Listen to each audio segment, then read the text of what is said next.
Ang sikat ng araw sa umaga ay dahan-dahang gumagapang sa malawak na hardin ng mansyon ng mga ilustre sa Forbes Park. Para kay Amalia Ilustre, bawat umaga ay isang biyaya, isang paalala ng kanyang perpektong buhay. Mula sa bintana ng kanilang kusina, pinapanood niya ang kanyang asawang si Santino Ramirez o Sonny para sa kanya na nag-eehersisyo sa labas. Bawat patak ng pawis sa matipuno nitong katawan, bawat ngiti na sumisisilay sa mga labi nito kapag nagtatama ang kanilang mga mata ay musika sa kanyang puso. Inihanda niya ang kapeng barako, tamang-tama ang timpla, gaya ng kung paano ito gusto ni Sonny. Ito ang kanilang ritual tuwing umaga. Isang simpleng gawain, ngunit para kay Amalia, ito ay isang simbolo ng kanyang pagmamahal at pag-aalaga. 5 taon na silang kasal, at sa 5 taon na iyon, walang araw na hindi niya naramdaman na siya na ang pinakamaswerteng babae sa buong mundo. Pagpasok ni Sonny sa kusina, sinalubong siya nito ng isang mainit na halik na amoy pawis, ngunit para kay Amalia, ito ang pinakamabangong pabango. "Good morning, my queen!" Bati ni Sonny. Ang kanyang boses ay malambing. Kinuha nito ang tasa ng kape mula sa kanyang kamay. "Alam na alam mo talaga ang kailangan ko." "Siyempre naman. Ako pa ba?" Sagot ni Amalia. Isang matamis na ngiti ang nakapinta sa kanyang mukha. "Kumain ka na. Ipinagluto kita ng paborito mong tapa." Habang kumakain sila, pinagmamasdan lamang ni Amalia ang kanyang asawa. Si Sonny ang lahat sa kanya. Isang matagumpay na businessman, isang mapagmahal na asawa. Siya ang pangarap na naging totoo. Bagamat may isang kulang pa sa kanilang pagsasama, ang isang anak na matagal na nilang inaasam. Naniniwala si Amalia na darating din iyon sa tamang panahon. Biglang tumunog ang telepono ni Sonny na nakapatong sa mesa. Isang mabilis na sulyap ang ibinigay nito sa screen bago ito tumayo. "Excuse me, mahal. Si attorney lang. I need to take this." Tumango si Amalia at pinanood ang kanyang asawa na lumabas patungo sa hardin upang sagutin ang tawag. Napansin niyang bahagyang bumaba ang boses nito, tila bumubulong. Ngunit iwinaksin niya ang maliit na pagdududa na sumagi sa kanyang isipan. Marahil ay isang sensitibong kaso lamang sa kumpanya. Masyadong maraming trabaho si Sonny. Masyado itong dedikado sa pagtulong sa kanya na palaguin ang Illustre Legacy Holdings, ang kumpanyang minana niya mula sa kanyang yumaong ama. Ilang sandali pa, pumasok ang kanyang pinsan na si Beatrice, o Bea, sa kanilang bahay. Madalas itong bumisita, lalo na't ulila na ito, at itinuring na siyang parang tunay na kapatid ni Amalia. "Good morning, Ate Amalia. Kuya Sonny." Masiglang bati ni Bea. Dala-dala ang isang basket ng mga prutas.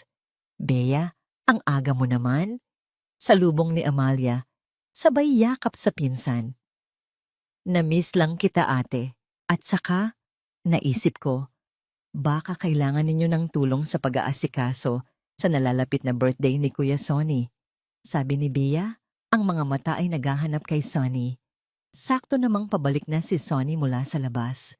"Bea, andyan ka pala," sabi ni Sonny. Ngumiti ito. "Speaking of my birthday, wag niyo na akong masyadong intindihin. Ang mahalaga ay kasama ko kayo." "Naku kuya, wag kang ganyan. You deserve the best. Ang swerte-swerte kaya ni Ate Amalia sa'yo," sabi ni Bea. At tila hindi sinasadyang napahawak ito sa braso ni Sonny ng medyo mas matagal kaysa sa nararapat. Napansin yon ni Amalia, ngunit muli, pinili niyang huwag bigyan ng mali siya. Ganoon lang talaga ka-sweet si Bea. Itinuring na rin nitong kuya si Sonny. Nagpatuloy ang kanilang usapan tungkol sa mga plano para sa kaarawan ni Sonny, tungkol sa mga bagong proyekto sa kumpanya. Ngunit sa buong oras na yon, may kung anong pakiramdam ng kabalisahan ang nagsimulang mamuo sa dibdib ni Amalia. Ang mga sulyap ni Bea kay Sonny, ang paraan ng pag-iwas ni Sonny sa kanyang mga mata, Marahil ay imahinasyon niya lang. Pagod lang siguro siya. Nang hapon na yon, matapos umalis ni Bea, nagpaalam si Sonny na may kailangan siyang puntahang mahalagang meeting. Nagmamadali itong umalis at sa pagmamadali nito ay naiwan nito ang kanyang Amerikana na nakasabit sa isang silya. Inayos ni Amalia ang mga pinagkainan nila. Kinuha niya ang Amerikana ni Sonny upang isampay ito ng maayos sa kanilang walk-in closet. Ngunit sa pag-angat niya nito, may isang bagay na dumulas mula sa panloob na bulsa at bumagsak sa sahig na gawa sa marmol. Isang matinis na kalabog. Napakunot ang noo ni Amalia. Yumuko siya para pulutin ito. Hindi ito ang pamilyar na telepono ni Sonny. Isa itong ibang telepono. Mas bago, mas manipis. Bakit may isa pa siyang telepono? Ang alam niya ay isa lang ang ginagamit nito para sa personal at sa trabaho. Dinala ng kuryosidad, sinubukan niyang buksan ito. Walang password, bumungad sa kanya ang isang simpleng home screen. Kakaunti ang mga app, ngunit ang kanyang pansin ay napunta sa icon ng messages. Nanginginig ang kamay na binuksan niya ito. May iisang conversation thread lamang. Ang pangalan ng contact ay nakasave bilang B. Ang kanyang puso ay nagsimulang tumibok ng mas mabilis. Binuksan niya ang usapan.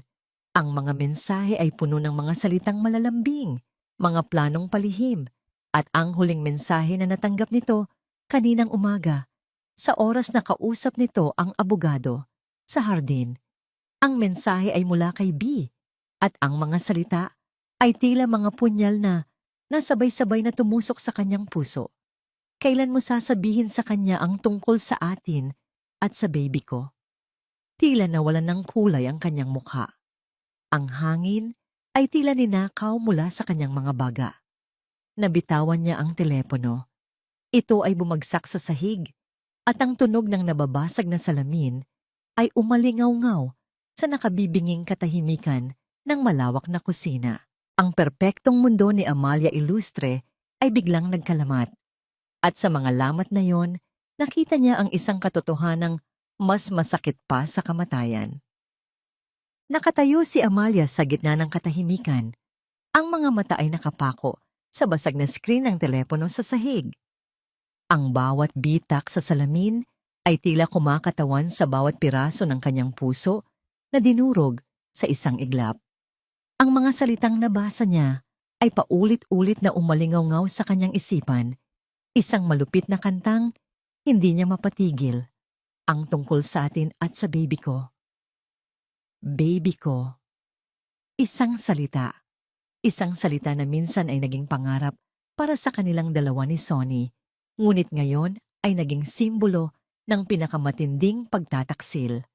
Dahan-dahan, tila gumagalaw sa ilalim ng tubig, pinilit niyang iangat ang kanyang mga paa. Bawat hakbang patungo sa kanilang silid ay isang pakikibaka. Ang bawat sulok ng mansyon na dati nagpapaalala sa kanya ng pagmamahal ay ngayoy tila isang malamig at walang lamang na museo ng mga kasinungalingan. Pagdating sa kanilang banyo, nilak niya ang pinto. Doon sa ilalim ng malamlam na ilaw, sa harap ng salamin kung saan madalas niyang ayusan ang sarili para sa lalaking mahal niya. Sa wakas ay bumigay siya. Walang sigaw, walang hagulgol. Tanging mga luhang tuloy-tuloy na dumadaloy mula sa kanyang mga mata, dala ang bigat ng pagkabigo, ng pait, ng isang pusong pinagtaksilan sa paraang hindi niya kailanman inakala. Isinandal niya ang kanyang noo sa malamig na salamin. Ang katawan ay nanginginig sa pigil na hikbi. Ang isipan niya ay lumipad pabalik. 2 taon na ang nakalipas sa isa ring banyo, ngunit sa isang ospital. Ang mga kamay ni Sonny na mahigpit na nakahawak sa kanya, ang mga mata nitong puno ng luha habang sinasabi ng doktor ang mga salitang dumurog sa kanilang pangarap. I'm sorry, Mrs. Ilustre. We lost the baby. Naalala niya ang sakit. Ang pisikal na sakit at ang sakit sa kanyang kaluluwa. At sa gitna ng kadilimang iyon, si Sonny ang kanyang naging ilaw. Niyakap siya nito. Hinalikan ng kanyang buhok at ibinulong, "Huwag kang mag-alala, mahal ko. Susubok tayo ulit. Ang mahalaga, magkasama tayo. Kahit anong mangyari, tayong dalawa lang." Tayong dalawa lang. Isang mapait na ngiti ang sumilay sa kanyang mga labi. Isang kasinungalingan. Isa na namang matamis na kasinungalingan. Ang sakit na nararamdaman niya ngayon ay higit pa sa sakit ng pagkawala ng isang anak. Ito ang sakit ng pagkaalam na ang taong kasama niyang nagluksa ay siya ring naghahanda na palitan ang pangarap na yon. Kasama ang iba. At hindi lang basta iba, kundi ang pinsan niya. Ang itinuring niyang kapatid. Dahan-dahan niyang itinaas ang kanyang ulo at tinignan ang sarili sa salamin. Nakita niya ang isang babaeng wasak. Ang mga mata ay namumugto. Ang mukha ay basang-basa ng luha. Ngunit sa likod ng pighating iyon, may ibang nagsimulang umusbong. Isang kislap, isang apoy na dahan-dahang nag-aalab mula sa abo ng kanyang nawasak na puso. Galit. Isang dalisay at nagyayelong galit. Kinuha niya ang isang tuwalya at marahas na pinunasan ang kanyang mga luha. Tinitigan niya ang kanyang refleksyon, hindi na ang babaeng kaawa-awa, kundi ang babaeng nagmamay-ari ng Ilustre Legacy Holdings. Ang anak ng yumaong Don Ricardo Ilustre, isang lalaking hindi kailanman nagpapatalo. Hindi. Hindi siya iiyak para sa kanila. Hindi sila karapat-dapat sa kanyang mga luha. Kung ang gusto nila ay laro, ibibigay niya sa kanila ang isang laro na hindi nila kailanman malilimutan. Hindi siya gagawa ng eksena. Hindi siya magwawala. Dahil ang isang mabilis na paghihiganti ay isang regalo. Ang nararapat sa kanila ay isang mabagal, masakit, at kalkuladong pagwasak. Sisirain niya sila sa paraang hindi nila makikita hanggang sa huli na ang lahat. May determinasyon sa kanyang mga mata. Kinuha niya ang kanyang telepono mula sa kwarto. Ang unang tinawagan niya ay si Attorney De Silva, ang pinakamatagal at pinagkakatiwalaang abogado ng kanilang pamilya. "Titus," sabi niya sa kabilang linya. Ang kanyang boses ay kalmado ngunit may bigat. "I need you to do something for me. I want you to look into Santino's finances, everything, and I need absolute discretion." Ang pangalawang tawag ay sa isang pribadong investigador na dati nang nagtrabaho para sa kanyang ama. "Mang June, si Amalia ito. May ipapatrabaho ako sa'yo. Sundan mo ang asawa ko, si Santino Ramirez, at ang pinsan kong si Beatriz de Leon. Gusto kong malaman ang lahat. Bawat galaw, bawat pagkikita, bawat usapan. Idokumento mo lahat." Pagkatapos ng mga tawag, isang kakaibang kapayapaan ang bumalot sa kanya. Ang plano ay nagsisimula ng mabuo sa kanyang isipan. Kinabukasan, habang nag-aalmusal, dumating si Beatriz. Ang mukha nito ay isang perpektong maskara ng pag-aalala at pagkakasala. Lumapit ito kay Amalia. Ang mga mata ay nagbabadyang lumuha. "Ate Amalia, may kailangan akong sabihin sa'yo." Simula ni Bea, ang boses ay nanginginig. Hindi umimik si Amalia. Hinintay niya lang itong magpatuloy. Ang kanyang mukha ay isang blankong canvas. "Ate, buntis ako," sabi ni Bea, at isang taksil na luha ang tuluyang pumatak. At si Kuya Sonny ang ama. Inaasahan ni Bea na sisigaw si Amalia, magagalit o iiyak. Ngunit wala sa mga yon ang nangyari. Tinitigan lamang siya ni Amalia, isang mahabang sandali ng katahimikan na mas nakakabingi kaysa sa anumang sigaw. At pagkatapos, isang bagay na hindi inaasahan ni Bea ang nangyari. Ngumiti si Amalia. Isang matamis, maunawaing ngiti. Tumayo siya, lumapit kay Bea, at niyakap ito ng mahigpit. Naramdaman ni Amalia ang pagtataka at paninigas ng katawan ng kanyang pinsan. "Congratulations, pinsan!" Bulong ni Amalia sa tenga nito. Ang kanyang boses ay malambing ngunit may nakatagong lamig. We need to celebrate this. Bumitiw si Amalia sa yakap at hinawakan ang mga balikat ni Bea. Ang kanyang nangiti ay hindi nawawala. Si Bea ay naiwang tulala. Ganap na nalilito sa reaksyon ng kanyang pinsan.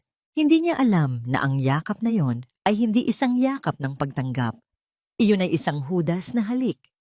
Ang simula ng isang ganti na masusunog silang dalawa sa alab. Ang elevator ay tahimik na umakyat patungo sa penthouse floor. Habang naghihintay, tinitignan ni Santino, Sonny Ramirez ang kanyang refleksyon sa makintab na salamin ng pinto. Ang mamahaling suit, ang relong nagkakahalaga ng 1,000,000 piso, ang perpektong gupit. Ito ang buhay na nararapat sa kanya, isang buhay na pinaghirapan niyang makuha, kahit na sa paraang hindi alam ng mundo. Pagbukas ng pinto, bumungad sa kanya ang isang malawak na sala na may tanawing bumabalot sa buong Makati skyline. At sa gitna niyon, naghihintay si Beatrice de Leon, nakasuot ng isang seda na roba, may hawak na 2 kupita ng champagne. "You're late," sabi ni Bea, ngunit walang bahid ng inis sa kanyang boses. Isang mapaglarong ngiti ang nasa kanyang mga labi. "Traffic was terrible," sagot ni Sonny.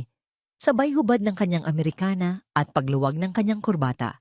Lumapit siya kay Bea at kinuha ang isang kopita. "But it's all worth it." Itinaas niya ang kanyang kopita. "To us," sabi niya. "To our future. To the new Illustre Empire. To the baby." Dagdag ni Bea at marahan niyang hinaplos ang kanyang tiyan bago sila nag-toast. Ang penthouse na ito ang kanilang lihim na pugad. Isang lugar na binili ni Sonny gamit ang pera mula sa isa sa mga side project niya sa kumpanya. Dito, hindi siya si Santino Ramirez, ang asawa ni Amalia Illustre. Dito, siya ang hari, siya ang may kontrol.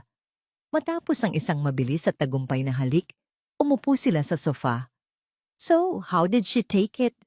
Tanong ni Sonny. Ang interes ay malinaw sa kanyang boses. "Exactly as we planned," sagot ni Bea. Ang mga mata ay nagniningning sa tuwa. "No, actually better. I thought she would cry or scream or throw me out. But you know what she did?" "What?"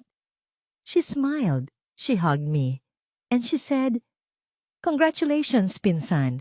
We need to celebrate this.'" Ginaya ni Bea ang malambing na boses ni Amalia na may kasamang pangaalipusta.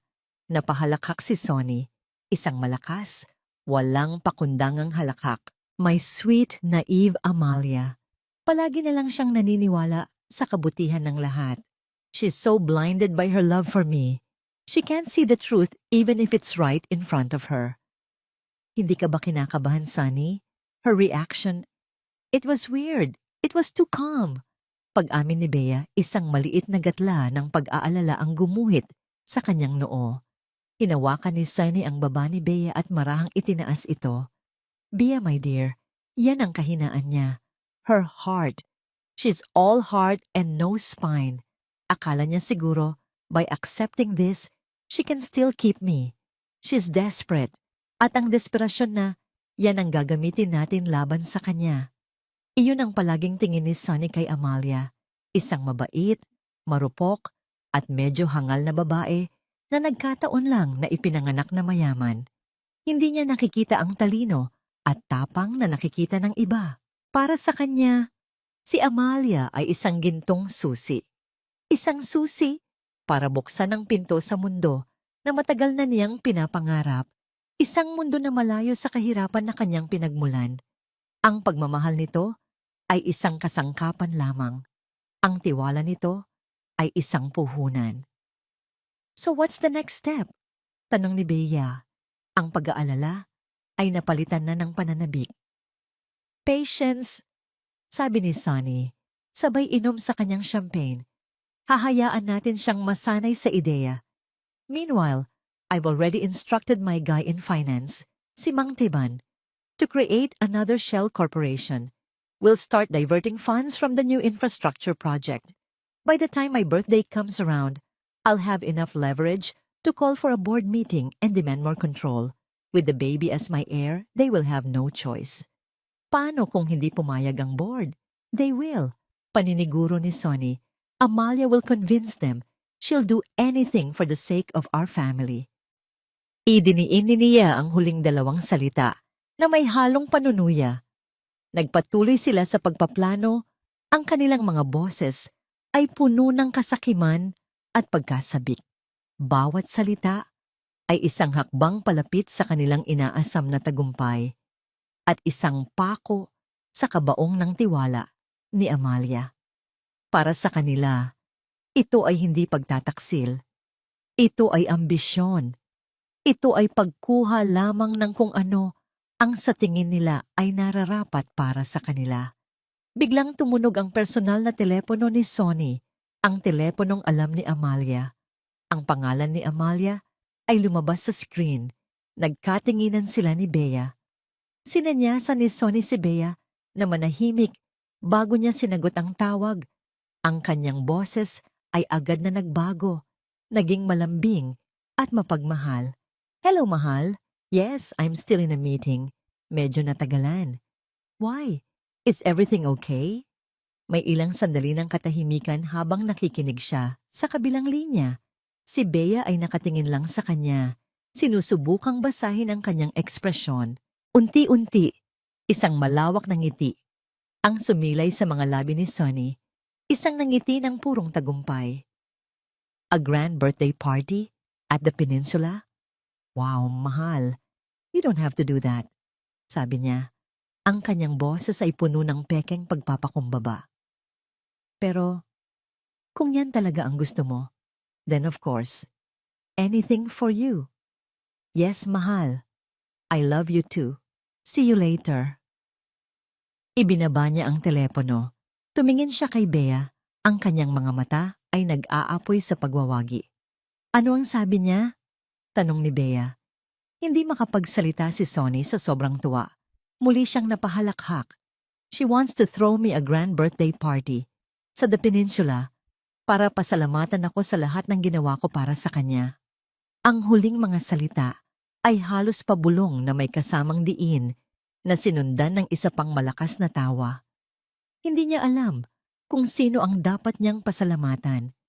Si Amalia ba sa sobrang pagiging bulag nito? O ang tadhana sa sobrang pagiging pabor sa kanya? Perpekto. Ang lahat ay nagaganap ng mas perpekto pa sa kanyang pinlano. Ang mismong entablado ng kanyang pagbagsak ay inihahanda na pala ng babaeng kanyang winawasak. Ang mga araw na sumunod sa pagkakadiskubre ni Amalia ay tila mahabang paglalakbay sa gitna ng isang malaking disyerto. Ang bawat sandali ay puno ng init ng pagsisikap at uhaw sa katotohanan na magpapalaya sa kanya. Ngunit sa kabila ng pagiging wasak, isang kakaibang lakas ang dumaloy sa kanyang mga ugat. Isang lakas na hindi niya alam na taglay niya pala. Ang kanyang mansyon na dati sagisag ng kanyang kaligayahan ay naging sentro ng isang lihim na operasyon. Siya si Amalia Ilustre, ang mapagmahal na asawa. Siya ang mabait na may bahay na abala sa mga plano para sa kaarawan ng kanyang minamahal na asawa. Ngunit sa likod ng maskara na ito, siya si Amalia Ilustre, ang henyong manlalaro, ang tuso na mga ngaso na naghahanda para sa pinakamalaking pusta ng kanyang buhay. Isang umaga, habang nagbabasa siya ng mga balita sa tablet, habang umiinom ng kape, may dumating na email mula kay Mang June, ang pribadong investigador, ang paksa. Updated report, Santino Ramirez and Beatriz de Leon. Nanginginig, ngunit sabik. Binuksan niya ang email. Bawat larawan, bawat recording, bawat detalye ng kanilang mga lihim na pagkikita ay nagpatibay sa kanyang determinasyon. Nakita niya sila sa mga eksklusibong restaurant, naglalambingan sa mga pribadong sasakyan, at ang pinakamasakit, nakita niya si Bea na malinaw na hawak ang kanyang tiyan, habang si Sonny ay nakangiti at tila may pagmamalaki sa mga mata nito. Parang lason, Unti-unting bumabalot sa kanyang pagkatao ang bawat detalye, ngunit sa halip na sumuko, napagtibay nito ang kanyang loob. Ito na ang mga piraso ng kanyang puzzle, mga piraso na magpapabagsak sa kanila. Kasabay nito, ang kanyang tiwala at pinagkakatiwalaang accountant, si Attorney De Silva, ay nagpapadala rin ng mga report. Ang mga digital na trail ng pera, ang mga lihim na bank account, ang mga pekeng kontrata na nakakalap nito ay tulad ng isang malaking pader na itinayo ni Sonny upang itago ang kanyang pagnanakaw. Ang mga transaksyon ay sobrang tuso, Amalia, sabi ni Attorney De Silva sa isang ligtas na tawag sa telepono. Gumagamit siya ng mga offshore accounts at shell corporations na mahirap i-trace, pero nakakahanap tayo ng mga butas. Mukhang may sinimulan siyang bagong proyekto sa isang infrastructure company, ilang buwan na ang nakalipas. Lumalabas na malaki ang pera na naililipat doon. Kung ipagpapatuloy ito, baka sa susunod na quarter, wala nang matira sa kumpanya. Infrastructure company? Anong pangalan? Tanong ni Amalia. Ang kanyang boses ay kalmado. Nakuha namin ang pangalan. Phoenix Builders and Development. Sagot ni Attorney De Silva. Phoenix Builders and Development. Ang pangalan ay pumasok sa isipan ni Amalia na parang isang utos. Phoenix, ang ibong mythological na sumisibol mula sa abo. Isang magandang pangalan para sa isang kumpanyang nagtatago ng katiwalian. Ito ang magiging susi niya. Sa isang pagpupulong ng board, habang si Sonny ay nakangiti at nakikinig, nagtanong si Amalia na may dalang isang dokumento na galing sa investigador. Sonny, may kailangan akong linawin. Nakita ko itong listahan ng mga proyekto na parang hindi pamilyar sa akin. Kasama dito ang isang Phoenix Builders and Development. Ano ang tungkol dito? Bahagyang napansin ni Amalia ang pagbabago sa ekspresyon ni Sonny. Mabilis itong nagbalik sa normal, ngunit sapat na iyon para sa kanya. Ah, iyon ba? Isang maliit na investment lang, mahal. Para sa diversification ng ating assets. Hindi mo na kailangang mag-alala tungkol dyan, sabi ni Sonny. Sabay kindat. Ngumiti si Amalia, isang ngangiti na hindi umabot sa kanyang mga mata. Naiintindihan ko, pero hindi ba dapat ay may approval muna tayo ng board para sa mga bagong investment na ganyan kalaki? Lalo na kung gagamit tayo ng pera ng kumpanya. Napansin ni Sonny ang tensyon sa pagitan ni Amalia at ng ilan pang board members na matagal nang tapat sa kanyang ama. Ngunit sa kanyang sobrang kumpiyansa, ipinagwalang bahala niya ito. Of course, mahal. This is just a proposal. I'll present it to the board soon, sabi niya habang nakatitig sa kanya ng mapagmataas. Ang araw-araw na pagpapanggap ay napakapait para kay Amalia. Ang makipag-usap kay Sonny, ang magpakita ng pagmamahal, ang makipaghalakhakan kay Bea tuwing ito ay bumibisita. Lahat ng iyon ay parang paglalakad sa manipis na yelo na handa nang bumigay. Ngunit ang bawat eksena ay isang pagtitiis, isang paghahanda. Alam niyang malapit na ang tamang oras. Isang gabi, habang nagpapahinga siya sa kanilang silid-tulugan, pinindot niya ang numero ng kanyang kaibigan at matagal nang kasangga ng kanyang ama. Si Mr. Tan, isang matandang board member na may malaking respeto sa pamilya ilustre. Mr. Tan, simula ni Amalia, ang kanyang boses ay may kaunting panginginig, ngunit puno ng determinasyon. May kailangan akong ibahagi sa inyo. May kinalaman po ito sa kumpanya at sa asawa ko. Amalia Hija, ano ang nangyayari? Tanong ni Mr. Tan. Ang kanyang tinig ay puno ng pag-aalala. Nalaman ko po na si Sonny, kasama ang pinsan kong si Bea, ay may malaking plano para sa Illustre Legacy Holdings. Hindi lamang po sila nagtataksil sa akin, kundi pati na rin sa pundasyon ng kumpanyang itinayo ng aking ama. Mayroon akong mga ebidensya. Kailan po tayo pwedeng mag-usap ng pribado? Ang pagkahanda ni Amalia ay hindi lamang sa pagkalap ng ebidensya. Ito ay sa paghahanap ng mga kakampi. Alam niyang hindi niya ito magagawa mag-isa. Kailangan niya ng mga taong naniniwala pa rin sa alaala ng kanyang ama at sa integridad ng kumpanya. Habang naghahanda para sa kaarawan ni Sonny, si Amalia ay hindi lamang ang masayang asawa na nag-oorganisa ng isang party. Siya ang general na nag-aayos ng kanyang mga tropa, nagtatayo ng mga depensa, at nagpaplano ng isang estratehiya na tiyak na maghahatid sa kanila sa tagumpay. Ang bawat ngiti na kanyang ibinibigay, ang bawat tanong na kanyang tinatanong, ay bahagi ng kanyang mas malaking laro, ang laro ng mga ahas na kanyang sisirain mula sa loob. Kinahapunan, isang nondescript na brown envelope ang inihatid sa mansyon. Walang return address, walang pangalan. Ito ay para lamang kay Ma'am, ayon sa mensahero. Alam ni Amalia kung ano ang laman nito. Dinala niya ito sa kanyang pribadong pag-aaral, isang silid na puno ng mga alaala ng kanyang ama. At doon, nilak niya ang pinto. Ang kanyang mga kamay ay hindi nanginginig. Ang kanyang paghinga ay kalmado. Ang babaeng umiyak sa banyo ilang linggo na ang nakalipas ay wala na. Ang natitira ay isang reyna na naghihintay sa huling piraso ng ebidensya bago niya ideklara ang digmaan. Dahan-dahan niyang pinunit ang selyo ng sobre. Sa loob ay may ilang mga papel, mga opisyal na dokumento mula sa isang kilalang fertility clinic sa San Diego, California. Ang mga petsa ay mula pa 6 na taon na ang nakalipas bago pa man sila ikinasal ni Sonny.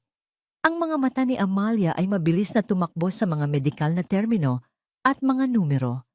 Ngunit iisang salita lamang ang kanyang hinahanap.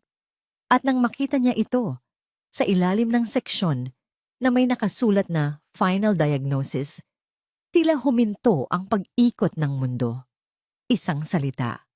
Isang salitang teknikal at walang emosyon, pero may bigat na kayang magwasak ng buong mundo. Azoospermia. Binasa niya ito ulit at ulit at ulit. Ang salita ay tila tumalon mula sa papel at sumampal sa kanya ng paulit-ulit. Azoospermia. Isang kondisyon kung saan walang sperm cell na natatagpuan sa semilya. Congenital. Ibig sabihin, mula pa sa kapanganakan. Ibig sabihin imposible. Imposibleng magkaanak si Santino Ramirez. Ang unang dumating ay hindi galit, hindi pighati, kundi pagkabigla. Isang malalim, nakabibinging pagkabigla na nagpatigil sa bawat hibla ng kanyang pagkatao. Ang lahat ng kasinungalingan, ang relasyon nila ni Bea, ang pagnanakaw sa kumpanya, ay masakit. Ngunit ito ay nasa ibang antas ng kalupitan. Dahil hindi lamang ito isang simpleng pagtataksil, ito ay isang kalkuladong panloloko na direktang tumatarget sa pinakamalaki niyang kahinaan, sa pinakamasakit na bahagi ng kanyang nakaraan. Ang pagkawala ng kanilang anak, ang kanyang desperadong pagnanais na maging isang ina. At pagkatapos ng pagkabigla, dumating ang isang bagay na hindi niya inaasahan, isang tawa. Nagsimula ito bilang isang mahinang paghikbi, ngunit mabilis itong naging isang ganap na halakhak. Isang tawa na walang saya, walang kagalakan. Ito ay mapait, baliw, at puno ng sakit. Tumawa siya hanggang sa ang kanyang tiyan ay sumakit, hanggang sa ang mga luha ay muling dumaloy sa kanyang mga pisngi. Ngunit hindi ito mga luha ng kalungkutan. Ito ay mga luha ng nangangalit na kapusukan. Ang pagbubuntis ni Bea ay hindi lamang bunga ng isang affair. Ito ay isang kasinungalingan mula simula hanggang wakas. Isang sandata na kanilang nilikha upang tuluyan siyang wasakin. Biglang tumigil ang kanyang pagtawa. Ang init ng kanyang emosyon ay biglang napalitan ng isang nagyayelong lamig. Ang lahat ng piraso ng puzzle ay biglang nagkabit-kabit sa kanyang isipan. Ang palaging pagtanggi ni Sonny na magpatingin sa doktor kasama niya, palaging sinisisi ang stress sa trabaho, ang biglaang paglitaw ni Bea sa kanilang buhay na may dalang balita ng pagbubuntis, ang kanilang kumpiyansa, ang kanilang pagmamataas. Akala nila, hawak nila ang lahat ng baraha. Ngunit ngayon, Hawak niya ang alas. Ang barahang wawasak sa buong bahay ng mga kasinungalingan na kanilang itinayo. Kinabukasan, sadya niyang hinanap si Bea sa hardin. Ang pinsan niya ay masayang dinidiligan ang mga paboritong rosas ni Amalia. Mukhang masaya ka, Bea, sabi ni Amalia. Ang kanyang boses ay kalmado. Siyempre naman ate, excited na ako para sa baby. Masiglang sagot ni Bea. Sabay haplos sa kanyang medyo umuumbok ng tiyan. Lumapit si Amalia. Ang kanyang mga mata ay nakatitig sa tiyan ni Bea. Isang ngiti ang sumilay sa kanyang mga labi. Isang ngiti na nagpanginig sa kalooban ni Bea nang hindi nito alam kung bakit. Alam mo, simula ni Amalia, ang kanyang boses ay tila isang bulong.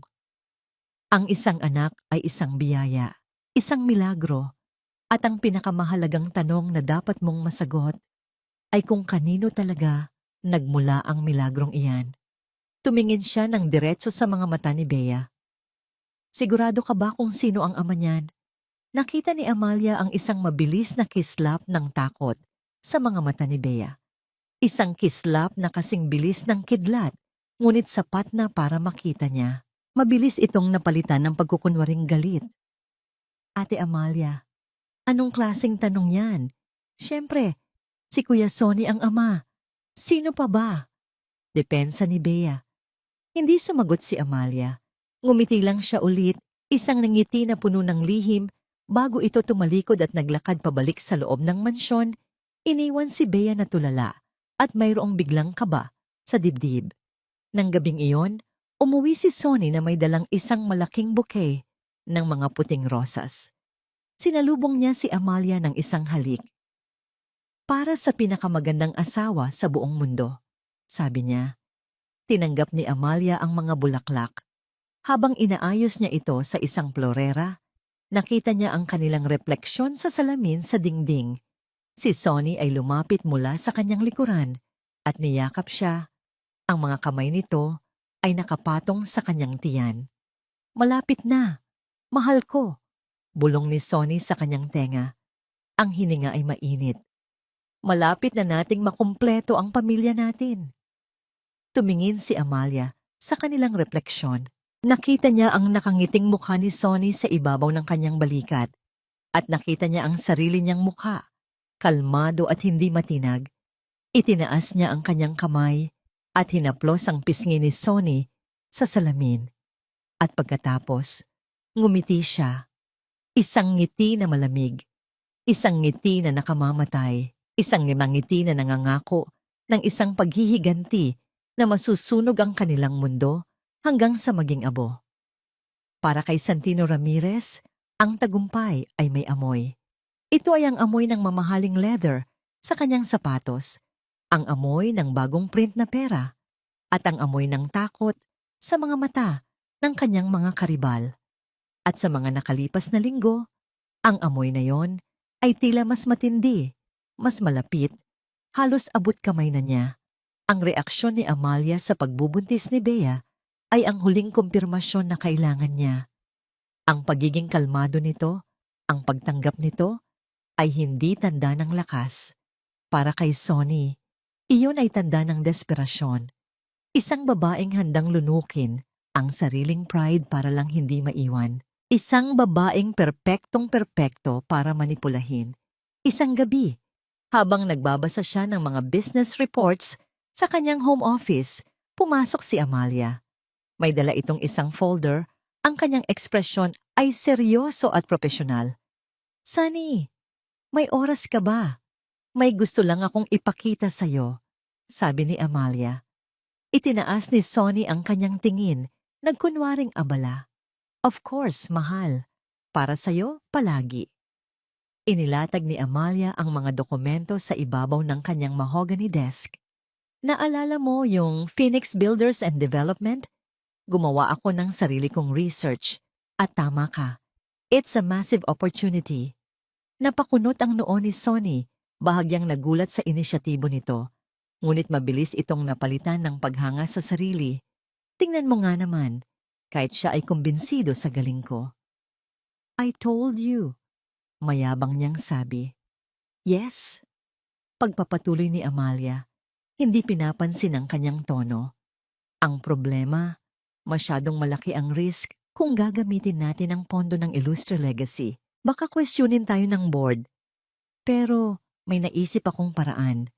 Itinuro niya ang isang masalimuot na flowchart sa isa sa mga papel. I found a private equity firm in Singapore that specializes in high-risk, high-reward infrastructure projects. Kung ipapasok natin ang personal assets natin, specifically, yung shares mo na nakuha mo after our wedding, bilang initial investment, aangat ang value nito ng triple in just 6 months. It's a brilliant, tax-free move. By the time the returns come in, we can buy back more shares from the other board members. Effectively, you'll have more control over the company. Legally. Si Sonny ay nakikinig at habang mas marami siyang naririnig, mas lalong lumalaki ang kanyang mga mata sa pagkagusto. Ang plano ay perpekto.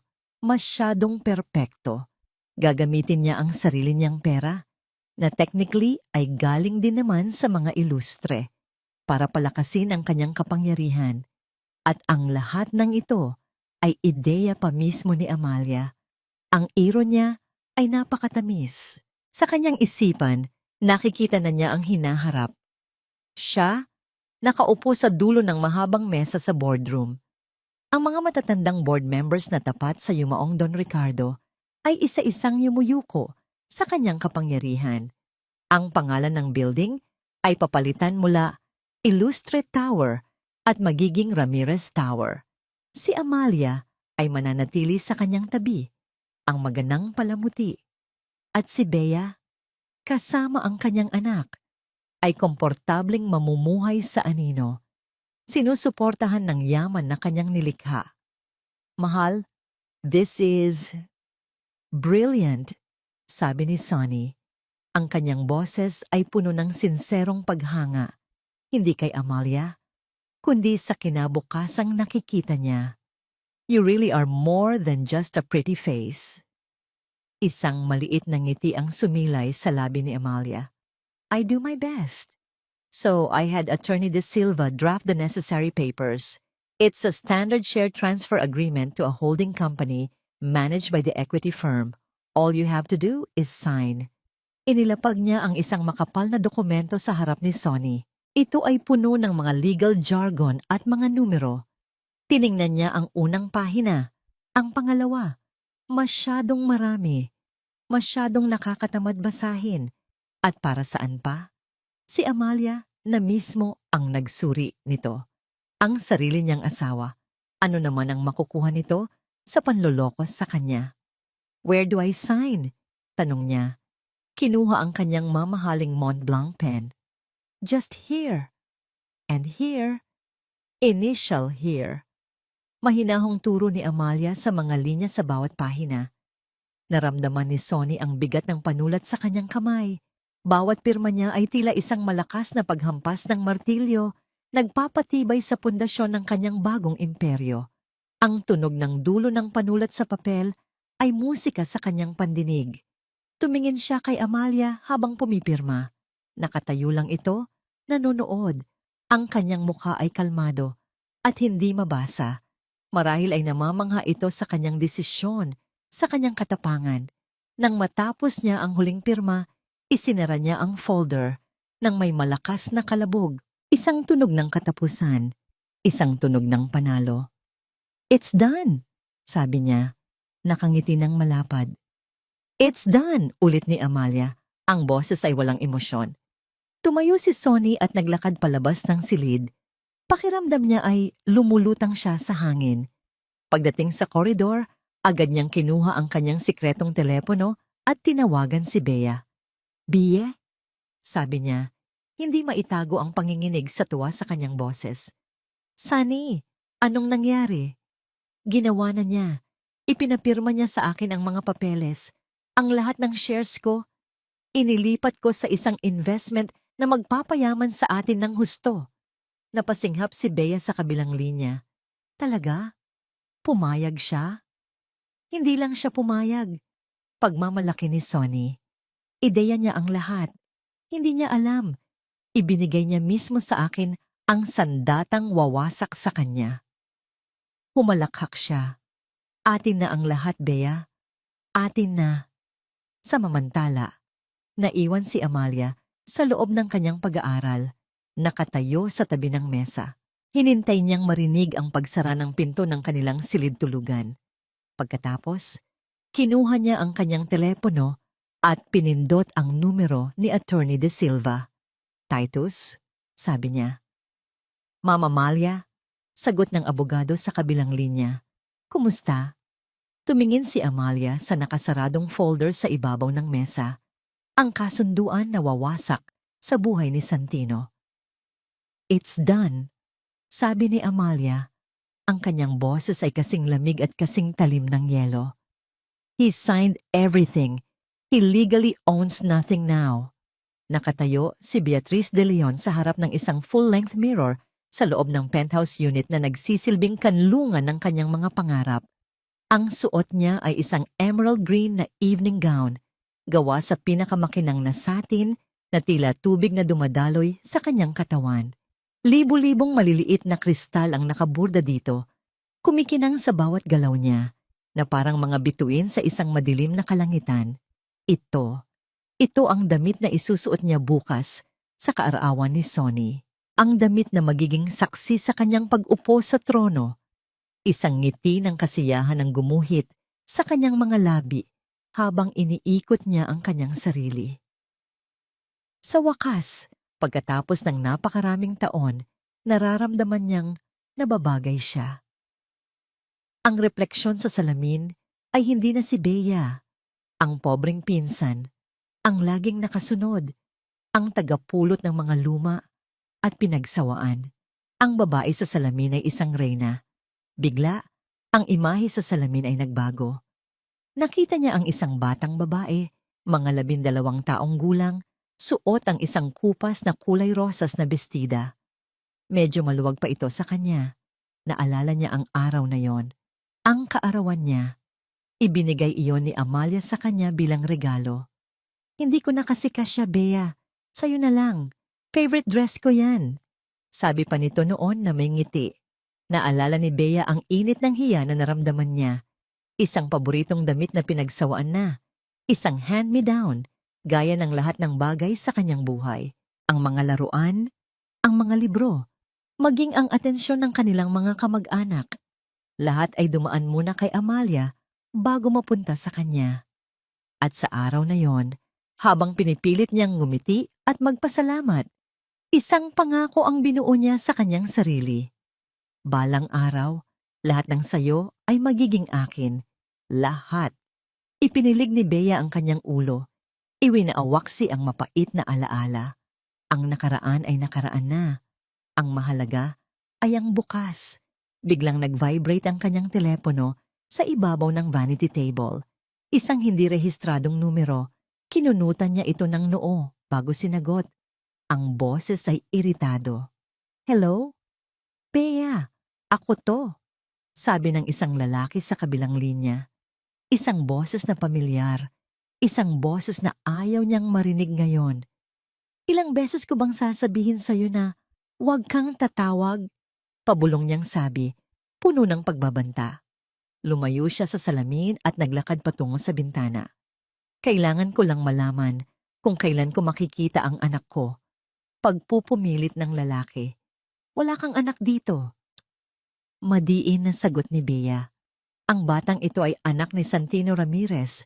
Naiintindihan mo? Huwag mo na akong guguluhin. Ipadadala ko na lang ang pera mo.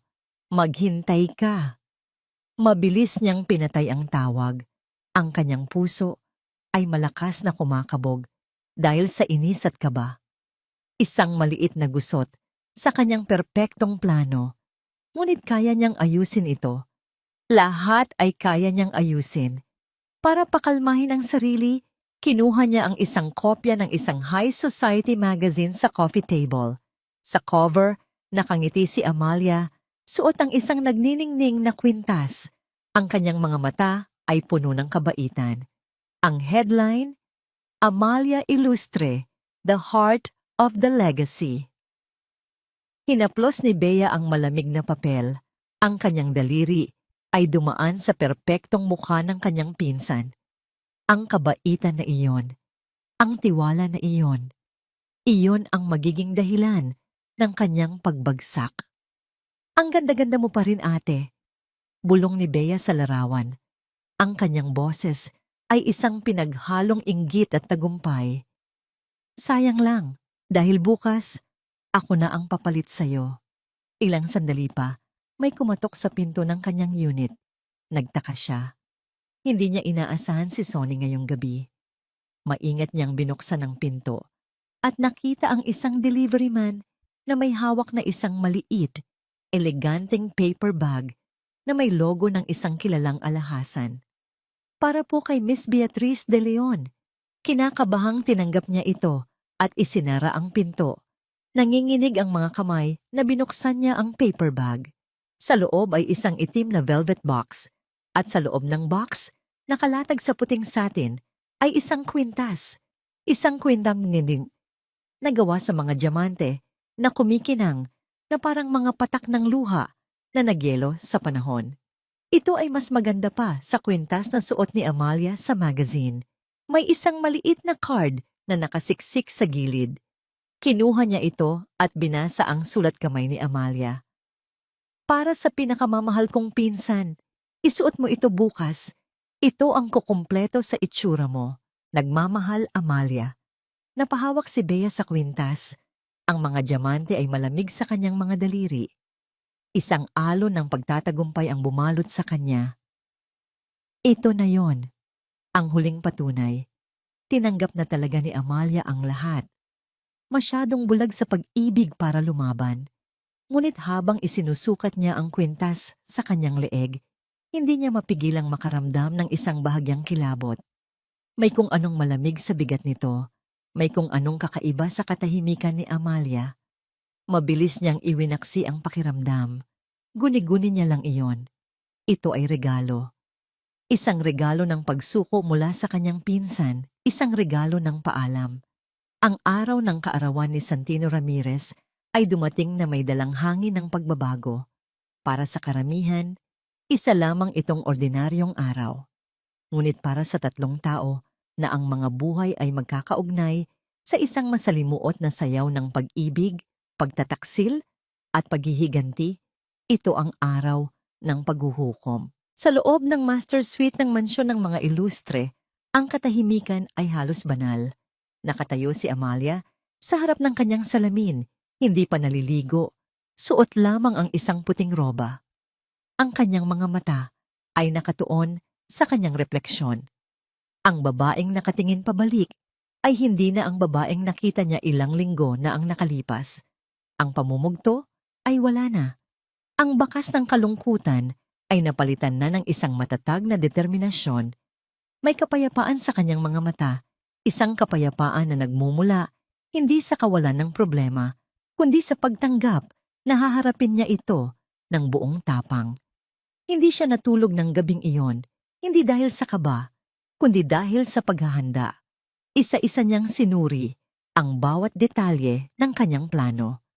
Ang mga video file mula kay Mang Jun ay nakasave sa tatlong magkakaibang encrypted USB drive.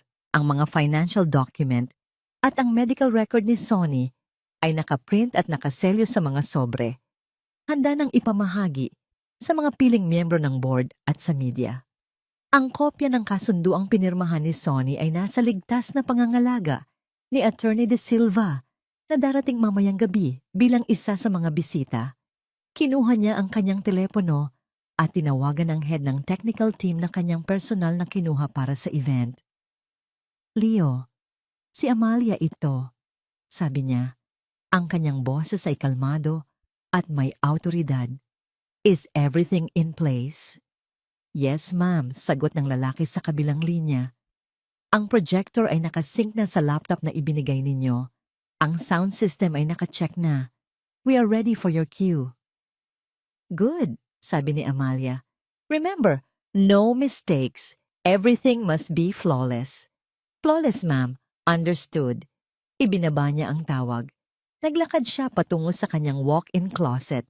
Ang mga damit na nakahanay doon, mga pastel na kulay, mga bulaklakin na disenyo, mga malambot na tela, ay tila pag-aari ng ibang babae.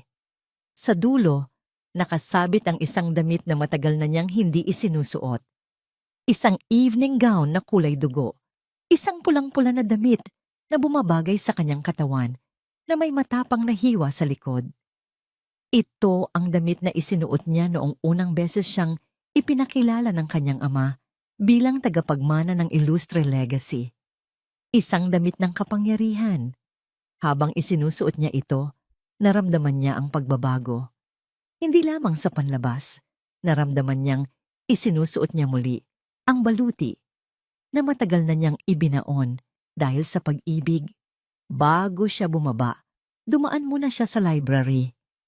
Sa dingding, nakasabit ang isang malaking larawan ng kanyang ama, si Don Ricardo Illustre, na may matatalim na mata ngunit may bahagyang ng ngiti sa mga labi.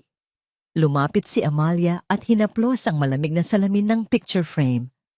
"Papa," bulong niya, "patawarin mo ako. Kung sa tingin mo ay naging mahina ako, patawarin mo ako kung hinayaan kong lokohin ako. Pero ipinapangako ko sa'yo, ngayong gabi, ipapakita ko sa kanila kung ano ang ibig sabihin ng maging isang ilustre. I will not fail you, Papa." Nang maging handa na ang lahat, sabay silang dumating sa The Peninsula, Manila. Si Sonny, gwapong-gwapo sa kanyang itim na tuxedo, ang braso ay nakaakbay sa kanya. At sa kabilang banda, si Bea, suot ang emerald green na gown at ang kwintas na diamante na regalo niya. Ang perpektong larawan ng isang masayang pamilya. Isang masayang pamilya na itinayo sa pundasyon ng mga kasinungalingan. "Mahal, you look breathtaking," bulong ni Sunny sa kanya. Ang mga mata ay nagniningning, ngunit alam ni Amalia na ang ningning na iyon ay hindi para sa kanya, kundi para sa yaman at kapangyarihang kinakatawan niya. "You deserve only the best tonight, Sunny," sagot ni Amalia, isang ngiting matamis. Habang naglalakad sila papasok sa Grand Ballroom, lahat ng mata ay nasa kanila. Ang mga kamera ay kumikislap, ang mga bulungan ng paghanga ay naririnig. Tinanggap nila ang mga pagbati, nakipagkamay sa mga makapangyarihang tao, at gumanap sa kanilang mga papel nang walang pagkakamali. Nakita ni Amalia ang kanyang mga kakampi, si Mr. Tan, si Attorney De Silva, at ang iba pang tapat na kaibigan ng kanyang pamilya, nakaupo sa isang mesa malapit sa entablado.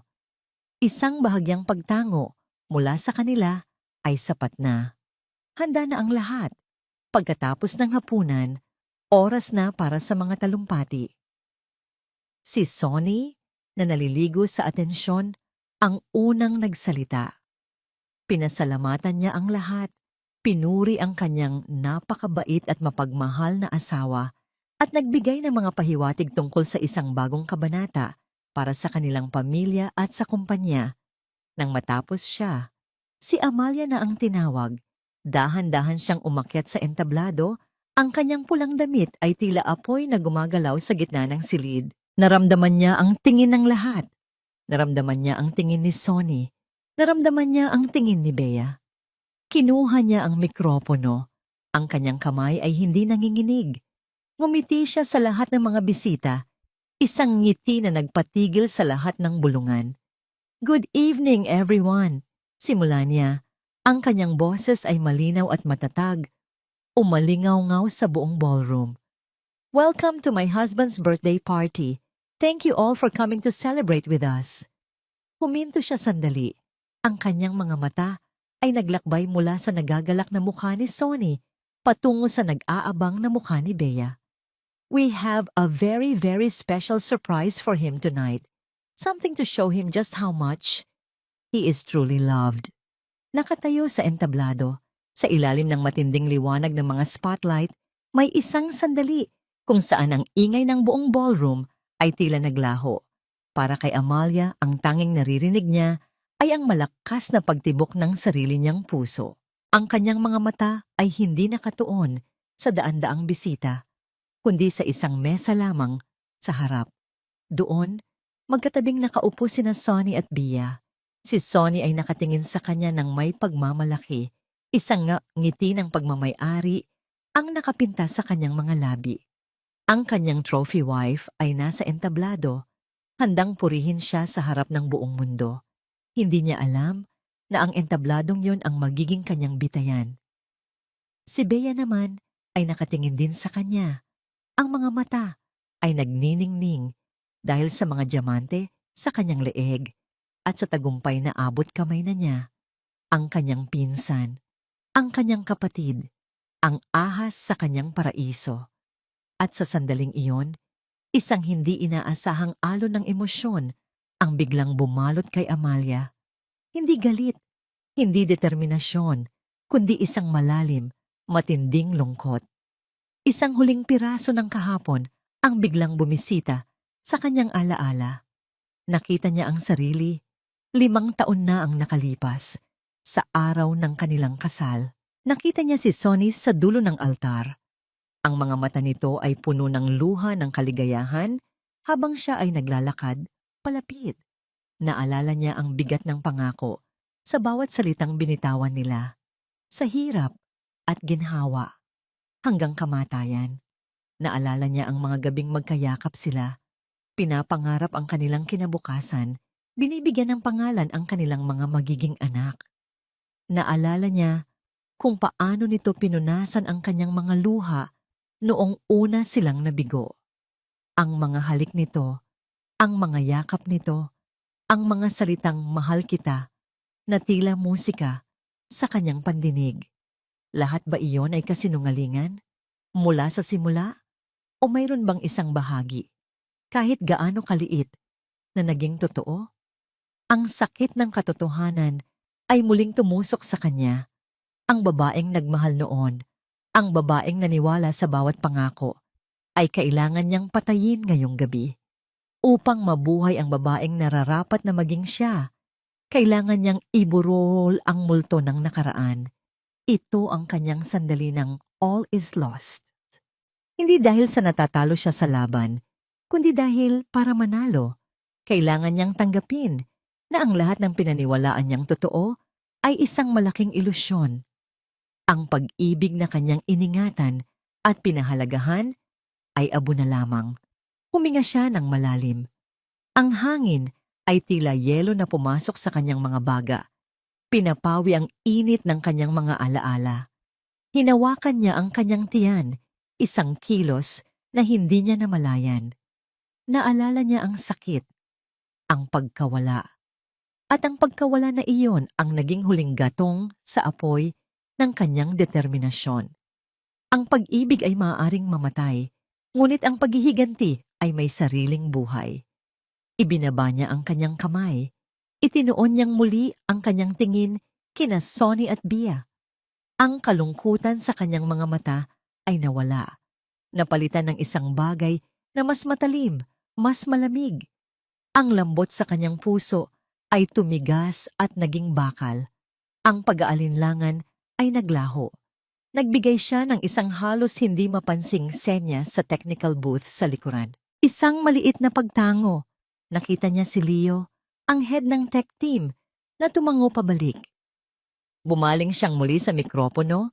Ang kanyang mukha ay isang perpektong maskara ng katahimikan. And now, sabi niya, ang kanyang boses ay tila isang bulong na narinig ng lahat. Let the show begin. Sa hudyat ni Amalia, dahan-dahang dumilim ang buong ballroom. Isang kolektibong paghinga ng pag-aabang ang narinig mula sa mga bisita. Tanging ang entablado na lamang kung saan nakatayo si Amalia ang may ilaw. Lahat ng mata ay nakatuon sa malaking puting screen sa kanyang likuran, naghihintay sa espesyal na sorpresa. Nagsimula ito ng walang sala, isang montage ng mga larawan at video nina Amalia at Sonny. Ang kanilang kasal, ang kanilang mga biyahe sa Paris at Tokyo, ang kanilang mga ngiti, mga halik, mga yakap. Isang malambing na kanta ang tumutugtog sa background. Ilang mga bisita ang napangiti, iniisip na isa lamang itong tipikal na presentasyon ng pagmamahal. Si Sonny ay nakangiti ng malapad, ang kanyang dibdib ay puno ng pagmamalaki.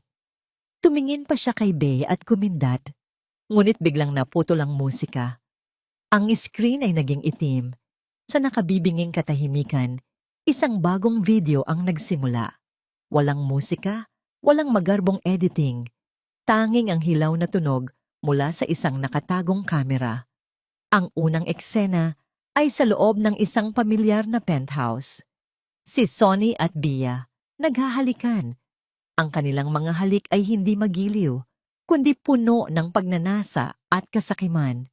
Ang mga bulungan ng pagkabigla ay nagsimulang gumapang sa buong ballroom. Perpekto ang lahat. Narinig ng lahat ang boses ni Sonny mula sa video. Hindi niya alam. Masyado siyang bulag sa pag-ibig niya sa akin. Ang nangiti sa mukha ni Sonny ay biglang naglaho, napalitan ng pagkatulala at gulat. Si Bea naman ay namutla na parang isang papel. Ang kanyang mga kamay ay nagsimulang manginig. Ang video ay nagpatuloy. Mga eksena nila sa mga mamahaling restaurant. Sa loob ng sasakyan, palaging nagpaplano. Ang usapan ay malinaw. Ang plano na lokohin si Amalia. Ang plano na kunin ang pera ng kumpanya. At ang plano tungkol sa bata. Ang huling eksena sa video ang pinakamatindi. Si Bea, nakahawak sa kanyang tiyan. Paano kung malaman niya? Tanong nito. At ang sagot ni Sonny, malinaw at malakas para marinig ng lahat. Hindi niya malalaman. Masyado siyang hangal. At kapag nakuha na natin ang lahat, wala na siyang magagawa. Nang matapos ang video, ang katahimikan sa ballroom ay mabigat. Maaari mo itong hiwain ng kutsilyo. Lahat ng mga mata na dati puno ng paghanga ay ngayoy puno ng pagkasuklam, nakatuon kina Sonny at Bea. That video! Nagsalita si Amalia sa mikropono. Ang kanyang boses ay kalmado, ngunit may talim na parang yelo. Is just the appetizer. Nagsenya siya at ang mga ilaw ay bahagyang bumukas. Ang mga tauhan ng hotel na dati nang inutusan ni Amalia ay nagsimulang mamahagi ng mga brown envelope sa mga piling bisita, ang mga board members at ang mga miyembro ng media. Sa loob ng mga envelope na yan, pagpapatuloy ni Amalia, ay ang mga financial records na nagpapatunay sa paglustay ni Mr. Santino Ramirez ng higit 100 milyong piso mula sa kaban ng Illustre Legacy Holdings sa tulong ng kanyang kasabwat, si Miss Beatrice De Leon. Isang malakas na kaguluhan ang sumabog. Si Sonny ay biglang tumayo. Ang kanyang muka ay pula sa galit. This is absurd. This is slander. Mga kasinungalingan lahat yan. Sinubukan niyang umakyat sa entablado, ngunit 2 malalaking security guard ang mabilis na humarang sa kanya. Sit down, Sonny. Utos ni Amalia. Ang kanyang boses ay biglang naging bakal. Hindi pa ako tapos. Tumingin siya sa kanyang asawa ng may awa at pagkasuklam. By the way, Sonny, thank you for signing those investment papers last week. You just transferred your last remaining asset, your personal shares in the company, to a shell corporation. Huminto siya sandali para sa dramatiko epekto. In the shell corporation that I own, kung ang isang tao ay maaaring mamatay habang nakatayo, iyon ang nangyari kay Sonny. Ang kulay ay tuluyang nawala sa kanyang mukha. Ang kanyang mga tuhod ay tila ng hina. Ngunit hindi pa tapos si Amalia. Ang kanyang huling atake ay nakatuon sa babaeng nagdala ng pinakamasakit na sugat. Tumingin siya kay Bea, na ngayon ay umiiyak na at nanginginig sa takot. And as for you, my dearest cousin, sabi ni Amalia, ang bawat salita ay dahan-dahan at malinaw. Ang ganda ng kwintas mo, regalo ko, di ba? Isang paalala ng lahat ng ibinigay ko sa'yo, ngunit may isa kang bagay na kinuha na hindi sa'yo at iyon ang pangarap ko. You claim to be pregnant with my husband's child. Pagpapatuloy niya. At sa kanyang senyas, isang huling dokumento ang lumabas sa screen. Isang medical record. A medical miracle indeed. Considering the fact that my husband, Santino Ramirez has been diagnosed with congenital azoospermia. In simple terms, he is and always has been incapable of fathering a child. Ang huling revelasyon na yon ay ang huling pako sa kanilang kabaong. Ang buong ballroom ay sumabog sa mga bulungan at pagkutya. Doon na nawala ang lahat ng kontrol. Hayop ka. Sigaw ni Bea. Hindi kay Amalia, kundi kay Sonny. Niloko mo ako. Sinabi mo sa akin na kaya mo. Ginamit mo lang ako. Ako pa ang manloloko? Ganting sigaw ni Sonny, ang kanyang galit ay nabaling na sa babaeng kanyang kasabwat. Kaninong anak yan, ha? Sabihin mo, sino ang tunay na ama, Beatrice? Ginawa mo akong tanga. Sa harap ng daan-daang tao, sa gitna ng magarbong party na dapat sana ay selebrasyon ng kanilang tagumpay, sinimulan nilang sirain ang isa't isa. Ang mga akusasyon ay lumipad. Ang mga sikreto ay nabunyag. Ang kanilang pangit na katotohanan ay isiniwalat para makita ng lahat. Sa gitna ng kaguluhan, nanatili si Amalia sa entablado. Tahimik na nanonood. Hindi niya kailangang gumawa pa ng anuman. Sila na mismo ang gumagawa ng kanilang sariling katapusan. At sa tamang oras, ang mga pinto ng ballroom ay bumukas. Pumasok ang mga unipormadong pulis kasama ang mga ahente mula sa National Bureau of Investigation at naglakad ng diretso patungo sa nagwawalang si Sonny. Mr. Santino Ramirez, you are under arrest for large-scale estafa and falsification of public documents, deklara ng hepe ng pulisya. Habang pinupusasan si Sonny, ang kanyang mga mata ay puno ng apoy na nakatitig kay Amalia. Hindi pa tayo tapos, Amalia. Sigaw niya habang kinakaladkad siya palabas. Hindi pa. Hindi sumagot si Amalia. Pinanood niya lamang siyang mawala sa kanyang paningin. Pagkatapos, ang kanyang tingin ay napunta kay Bea, na ngayon ay napaluhod na sa sahig. Umiiyak. Ang kanyang mamahaling gown ay gusot. Ang kanyang mga pangarap ay abo. Kinuha ni Amalia ang mikropono sa huling pagkakataon. The party's over, sabi niya.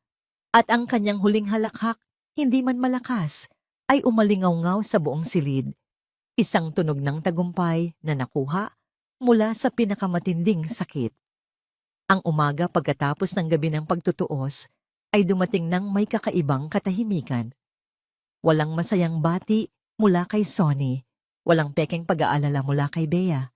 Tanging yung mahinang huni ng mga ibon sa labas ng bintana at ang lagaslas ng tubig mula sa fountain sa hardin. Nakatayo si Amalia sa kanyang beranda. Suot ang isang simpleng puting bestida, may hawak na isang tasa ng mainit na tsa. Ang hangin ay sariwa, tila hinugasan ng bagyo ng nakaraang gabi. Sa kanyang paanan, nakalatag ang mga pahayagan ngayong araw. Ang kanyang muka at ang mukha ni na Sonny at Bea ay nasa front page ng bawat isa. Illustre heiress exposes husband's grand betrayal. Ramirez arrested for massive fraud. The scandal at the peninsula, love, lies, and the fake heir. Binasa niya ang mga headline ng walang emosyon. Ito ay mga katotohanan na lamang, hindi na mga sugat. Ang laso ng kanilang pagtataksil ay nailabas na niya. Ang natitira na lamang ay ang proseso ng paghilom. Ang kasiyahan ng paghihiganti na naramdaman niya kagabi na parang isang matamis na alak ay unti-unting nawala. Napalitan ito ng isang malawak, halos nakalulunod na espasyo ng kawalan. Nanalo siya.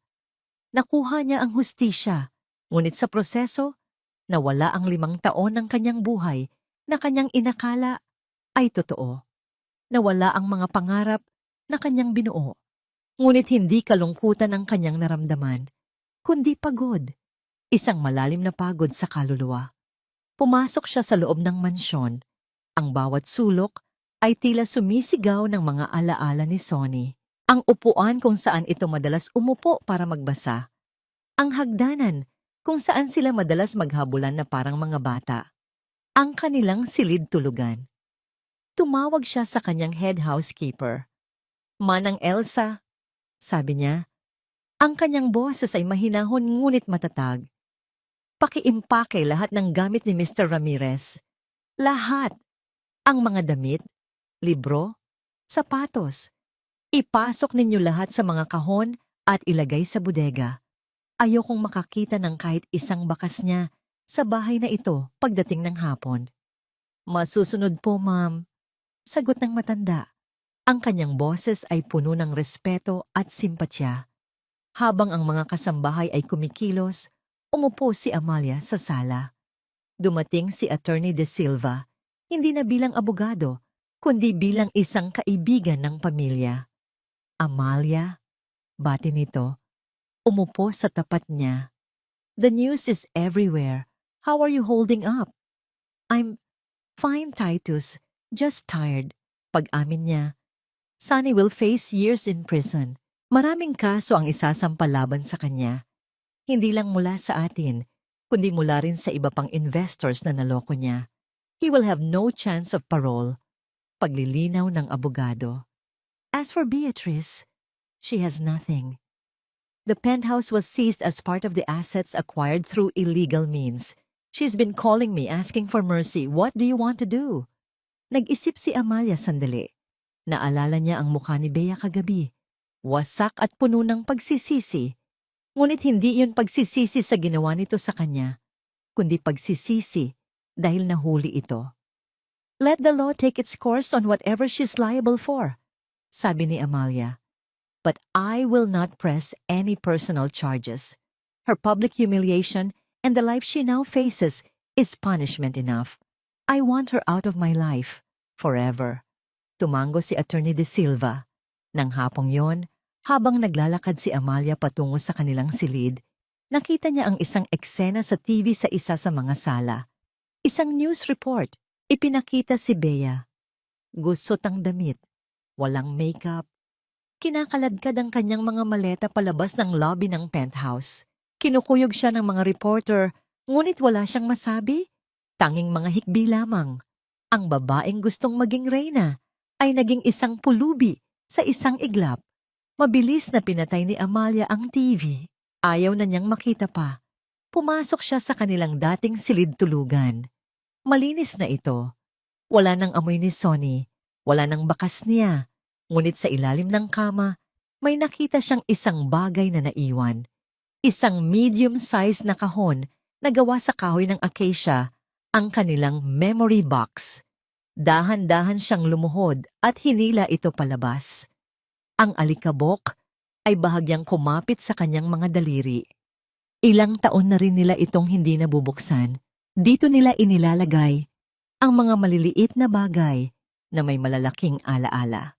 Ang ticket stubs mula sa una nilang panonood ng sine, ang tuyong bulaklak na ibinigay nito sa kanya noong una silang mag-date, mga sulat, mga litrato mula sa kanilang mga biyahe. Binuksan niya ito. Sa ibabaw ng lahat, nakapatong ang isang maliit na pares ng medyas ng sanggol na kulay puti. Ito ang unang bagay na binili nila matapos nilang malaman na nagdadalang tao siya noon.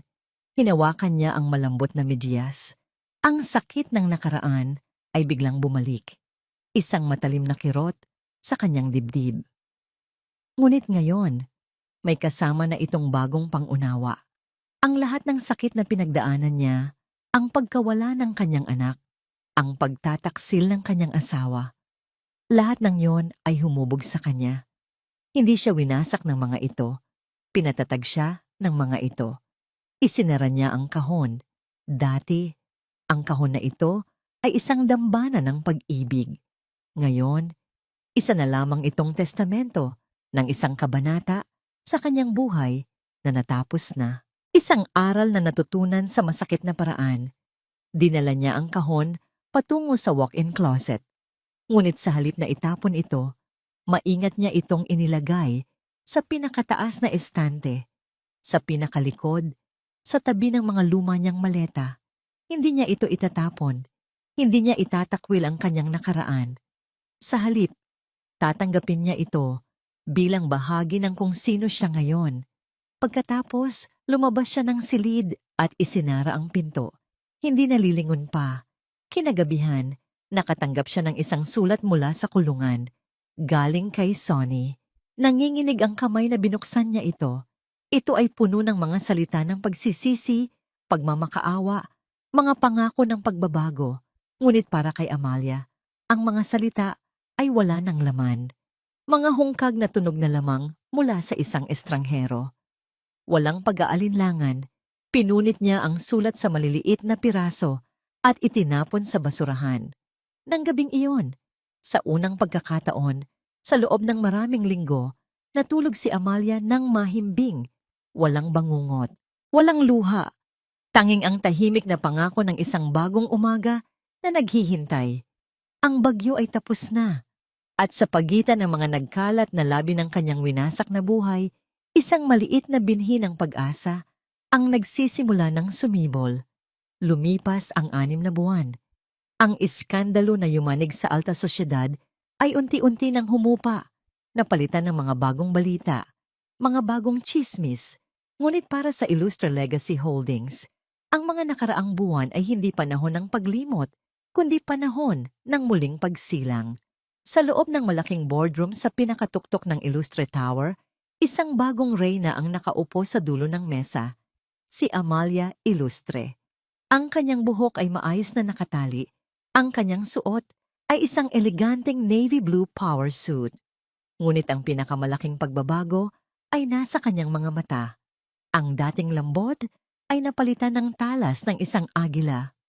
"Good morning, gentlemen," bati niya sa mga miyembro ng board. Ang kanyang boses ay hindi na malambing lamang, kundi may bigat at awtoridad. "As you can see from the quarterly report, our net income has increased by 15%. The successful acquisition of Phoenix Builders, which we bought for pennies after their previous owner's assets were frozen, has opened up new government contracts for us." Isang-isa niyang iprinisenta ang kanyang mga plano, ang kanyang mga proyeksyon. Ang mga dating board members na dati may pag-aalinlangan sa kanya ay ngayon nakikinig ng may paghanga at respeto. Hindi na siya ang asawa ni Santino Ramirez o ang anak ni Don Ricardo. Siya si Amalia Illustre, ang CEO, ang bisyonarya. Ipinakita niya sa kanila na ang puso ng isang babae ay hindi lamang kayang magmahal, kundi kaya ring mamuno ng may tapang at talino. Pagkatapos ng matagumpay na pagpupulong, hindi siya umuwi sa mansyon. Nagpahatid siya sa isang lugar sa Quezon City, isang simpleng gusali na may nakasulat na Tahanan ng Pag-asa, a New Dawn Foundation. Ito ang kanyang personal na proyekto, isang pundasyon na kanyang itinayo gamit ang sariling pera. Isang ligtas na kanlungan para sa mga kababaihan na nakaranas ng pang-aabuso at pagtataksil, mga babaeng tulad niya ay kailangang muling buuin ang kanilang mga sarili mula sa pagkasira. Sinalubong siya ng mga ngiti ng mga babaeng tinutulungan ng pundasyon. Nakipagkwentuhan siya sa kanila, nakinig sa kanilang mga storya at ibinahagi ang sarili niyang lakas. Sa pagtulong sa kanila, natagpuan niya ang sarili niyang paghilom.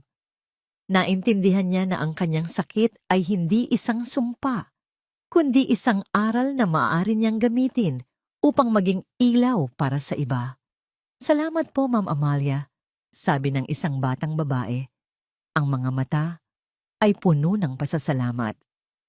"Dahil po sa inyo, natuto po ulit akong mangarap." Ngumiti si Amalia, isang tunay at mainit na ngiti. "Hindi ako," sabi niya, "ang sarili mo. Natagpuan mo lang ulit ang lakas na matagal nang nasa loob mo." Pagbalik niya sa kanyang opisina, may isang sulat na naman na naghihintay sa kanya. Ang selyo ay mula sa Bureau of Corrections, mula na naman kay Sonny. Ngunit sa pagkakataong ito, hindi niya na ito binuksan.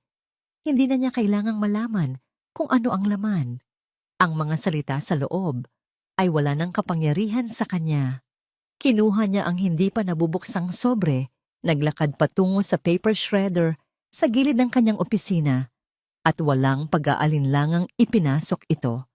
Ang tunog ng makinang dahan-dahang gumugutay sa papel ay parang isang musika ng kalayaan. Ang huling hibla na nag-uugnay sa kanya sa nakaraan ay tuluyan ng naputol.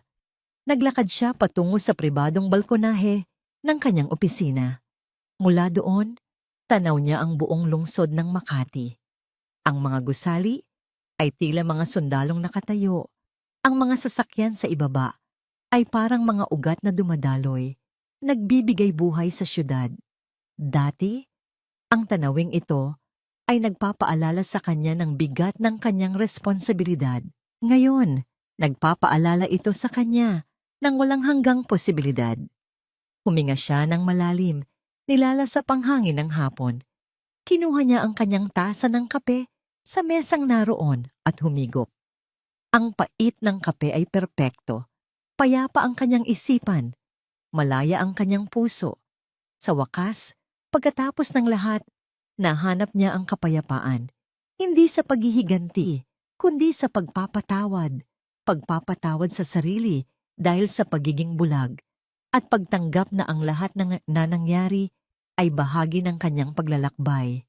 Biglang tumunog ang kanyang telepono. Isang pamilyar na pangalan ang lumabas sa screen. Si Miguel, isang matagal na niyang kaibigan mula pa noong kolehiyo na ngayon ay isang kilalang arkitekto. Sinagot niya ito. Migs, napatawag ka? Amalia, long time no hear. I just saw you in the news. Congrats on the new project. Sabi nito, ang boses ay masigla. I was wondering, kung hindi ka busy, baka gusto mong kumain sa labas minsan? Just to catch up. Napahinto si Amalia. Isang imbitasyon. Isang simpleng imbitasyon. Ngunit para sa kanya, ito ay kumakatawan sa isang pinto, patungo sa isang bagong kabanata. May isang maliit na pag-aalinlangan sa kanyang puso, isang bakas ng takot mula sa nakaraan. Ngunit habang nakatingin siya sa papalubog na araw na nagpipinta ng kulay kahel at lila sa kalangitan, isang maliit na ngiti ang sumilay sa kanyang mga labi. Isang ngiti na totoo, walang halong kapaitan at puno ng pag-asa. Ang takot ay naroon pa, ngunit hindi na ito ang nagkokontrol sa kanya. Yes, Migs, sagot niya. Ang kanyang boses ay magaan at malaya. I'd love that. Ang isang bagong umaga ay nagsimula na, ay nagsimula na, ay nagsimula na, ay nagsimula na, ay nagsimula na, ay nagsimula na, ay nagsimula na.